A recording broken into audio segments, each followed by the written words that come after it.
नमस्कार दोस्तों, तो स्वागत है आप सभी का हमारे इस यूट्यूब चैनल पर। तो आज के इस वीडियो में हम देखे हैं क्लास 10th ऑब्जेक्टिव प्रश्न को।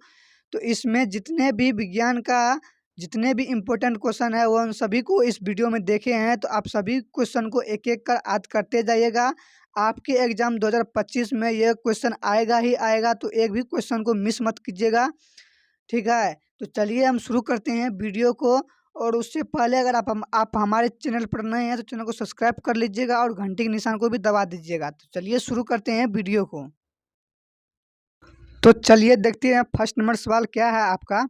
तो फर्स्ट नंबर प्रश्न है, कूटपाद किसमें पाया जाता है। तो कूटपाद किसमें पाया जाता है यह आपको बताना है। तो ऑप्शन ए में है पैरामीशियम, बी में है यूग्लिना, और सी में है अमीबा, डी में है इनमें से कोई नहीं। तो इसका करेक्ट जवाब क्या हो जाएगा। तो इसका करेक्ट जवाब हो जाएगा अमीबा। कूटपाद जो होता है वो अमीबा में होता है। तो ऑप्शन नंबर सी आपका करेक्ट हो जाएगा। उसके बाद नेक्स्ट प्रश्न है 2 नंबर। तो देखिए 2 नंबर प्रश्न है, कौन सा अधातु कमरे के ताप पर द्रव होता है। तो कौन सा अधातु है जो कमरे के ताप पर द्रव होता है। तो इसका करेक्ट जवाब हो जाएगा ब्रोमीन। ब्रोमीन, यहाँ पर देखिए अधातु है, धातु नहीं। अगर धातु पूछेगा तो उसका करेक्ट आंसर आपका पारा हो जाएगा, और अधातु पूछेगा तो ब्रोमीन हो जाएगा। तो इसका करेक्ट जवाब आपका ब्रोमीन हो जाएगा। उसके बाद नेक्स्ट प्रश्न है 3 नंबर। तो देखिए 3 नंबर प्रश्न है, धातुओं की प्रकृति होती है। तो धातुओं की प्रकृति कैसी होती है। देखिए यह क्वेश्चन पूछा गया है 2017 में। तो इम्पोर्टेंट क्वेश्चन है, वीवीआई प्रश्न है।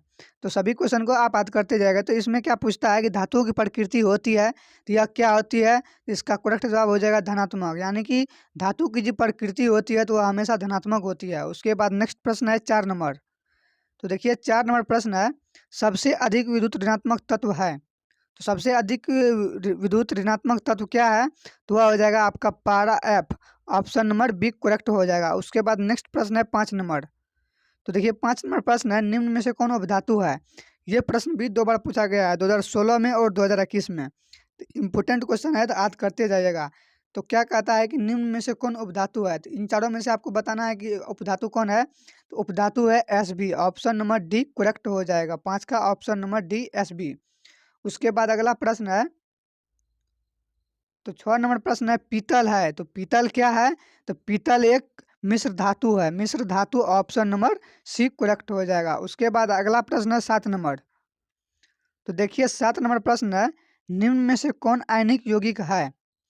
इनमें से आपको बताना है कि इनमें से कौन आयनिक यौगिक है। 2015 में पूछा गया प्रश्न है और इम्पोर्टेंट प्रश्न है, तो याद करते जाइएगा। तो आयनिक यौगिक क्या होता है।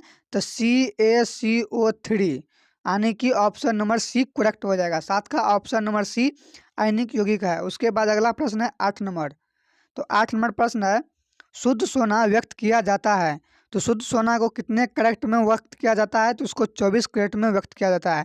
यानी कि शुद्ध सोना जो होता है वह आपका 24 कैरेट का होता है, ठीक है। उसके बाद नेक्स्ट प्रश्न है 9 नंबर। तो 9 नंबर प्रश्न है, कौन विद्युत का सर्वोत्तम सुचालक है। तो इसमें से आपको बताना है कौन विद्युत का सर्वोत्तम सुचालक होता है। तो वह हो जाएगा आपका एजी। ऑप्शन नंबर ए एजी किसका होता है। तो एजी होता है चांदी का, यानी कि 47। इसका परमाणु संख्या कितना होता है। सॉरी, इसका परमाणु संख्या 47 होता है। एजी 47। यह आपका क्या हो गया, यह चांदी हो गया। उसके बाद नेक्स्ट प्रश्न है 10 नंबर। तो 10 नंबर प्रश्न है, मनुष्य में विड़िक संबंधित है। तो मनुष्य में विड़िक संबंधित होता है तो किससे होता है। तो यह उत्सर्जन से होता है। ऑप्शन नंबर सी करेक्ट जवाब हो जाएगा। Option number C. उसके बाद नेक्स्ट प्रश्न है 11 नंबर। देखिए 11 नंबर प्रश्न है, क्लोरोफिल वर्णक का रंग है। तो क्लोरोफिल वर्णक का रंग कैसा होता है। तो यह हरा होता है। ऑप्शन नंबर 1 करेक्ट हो जाएगा, हरा। उसके बाद नेक्स्ट प्रश्न है 12 नंबर। देखिए 12 नंबर भी प्रश्न है, रक्त में आयरन की कमी से होने वाला एक रोग है। तो रक्त में आयरन की कमी से कौन सा रोग होता है। तो इसमें एनीमिया होता है। ऑप्शन नंबर सी करेक्ट हो जाएगा। ऑप्शन नंबर सी इंपॉर्टेंट प्रश्न है, याद करते जाइएगा, पूछा गया क्वेश्चन है और इस बार 2025 के लिए वीवीआई है, तो सभी को याद करते जाइएगा। उसके बाद अगला प्रश्न है 13 नंबर। तो देखिए 13 नंबर प्रश्न है, कवक में पोषण की कौन सी विधि है। तो कवक में पोषण की कौन सी विधि होती है? तो यह होती है मृतजीवी। ऑप्शन नंबर बी करेक्ट हो जाएगा। तो आप लोग सभी क्वेश्चन को याद करते जाइएगा। इंपॉर्टेंट क्वेश्चन है, वीवीआई प्रश्न है, वीवीआई 2025 के लिए वीवीआई प्रश्न है, जितना कहो उतना। देखिए 2 बार एग्जाम में पूछा गया है, 2014 में और 2019 में। तो इस बार भी चांस है इस प्रश्न को पूछने का। और वीडियो को लाइक नहीं किए हैं तो वीडियो को लाइक कर दीजिए और चैनल को भी सब्सक्राइब कर लीजिए। और जितने भी दोस्त आपके इस बार एग्जाम देने वाले हैं 2025 में, इस वीडियो को उसके साथ भी शेयर कीजिए। उसके बाद अगला प्रश्न है 14 नंबर।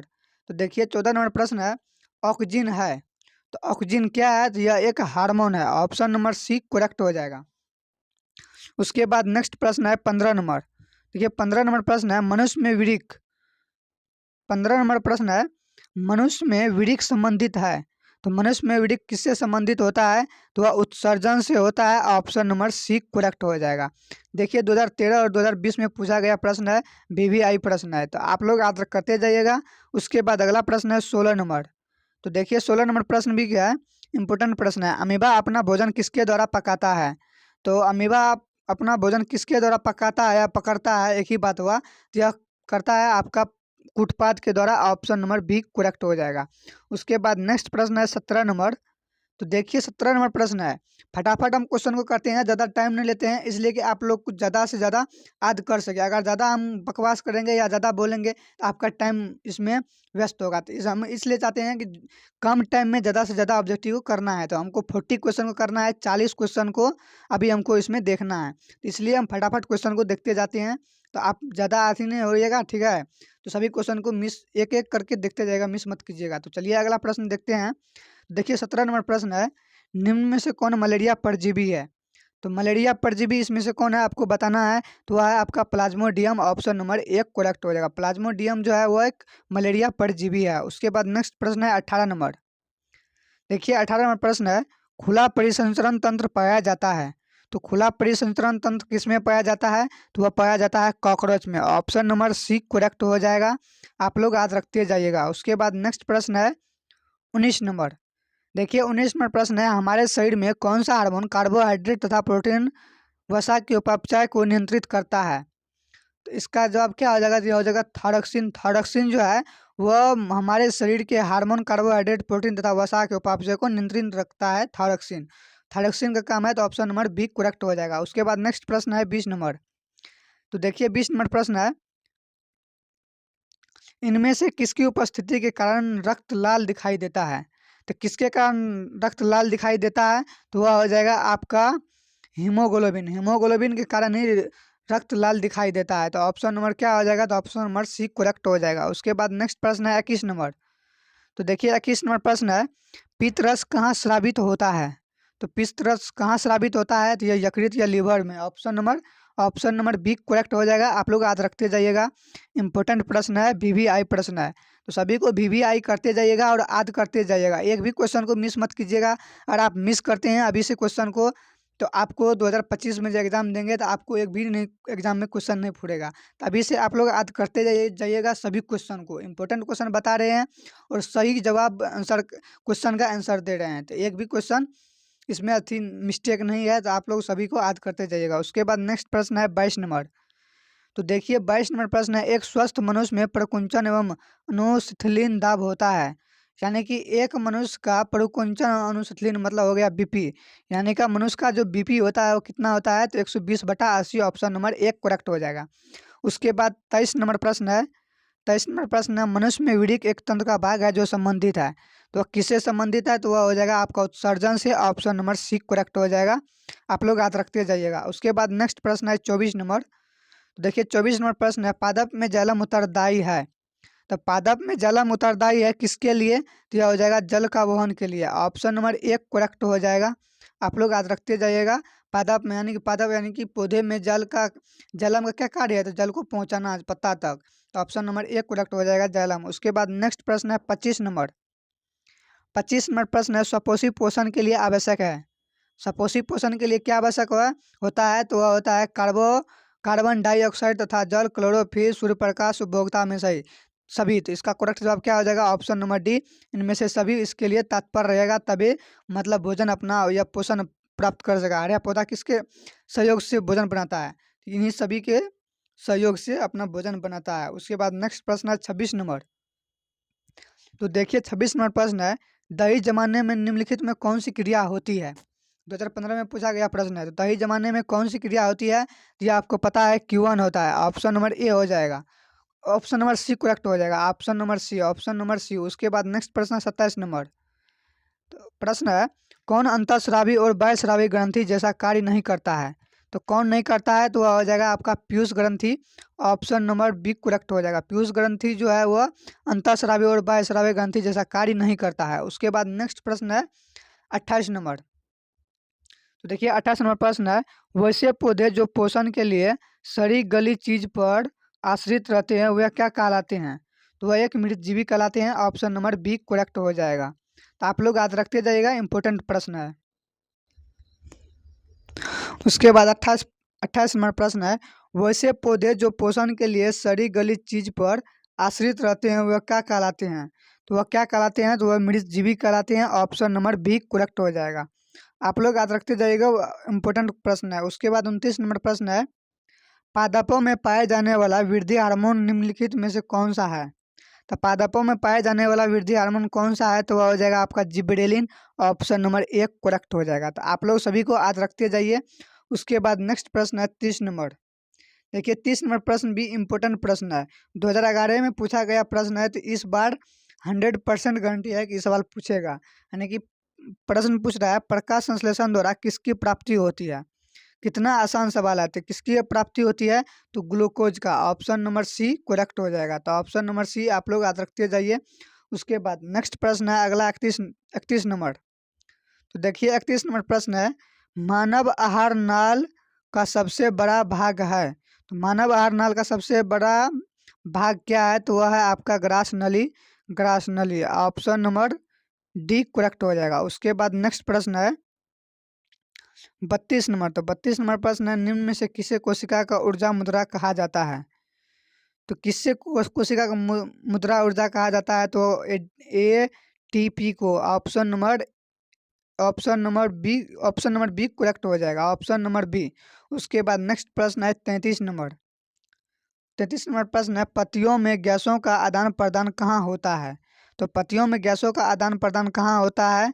तो इसका करेक्ट जवाब हो जाएगा रंध्र। ऑप्शन नंबर बी करेक्ट हो जाएगा। 2018-2020 में पूछा गया प्रश्न है। तो इम्पोर्टेंट प्रश्न है, सभी को याद रखते जाइएगा। MVVI प्रश्न है। उसके बाद नेक्स्ट प्रश्न है 34 नंबर। देखिए 34 नंबर प्रश्न है, हृदय से रक्त को संपूर्ण शरीर में पंप किया जाता है। तो हृदय से रक्त या रुधिर को संपूर्ण शरीर में किसके द्वारा मतलब भेजा जाता है? तो वह हो जाएगा निलय द्वारा। ऑप्शन नंबर बी करेक्ट हो जाएगा। निलय द्वारा। Option number B. उसके बाद नेक्स्ट प्रश्न है 35 नंबर। 35 नंबर प्रश्न है, निम्न में से कौन सा यंत्र उपयोग रक्तदाब मापने में किया जाता है?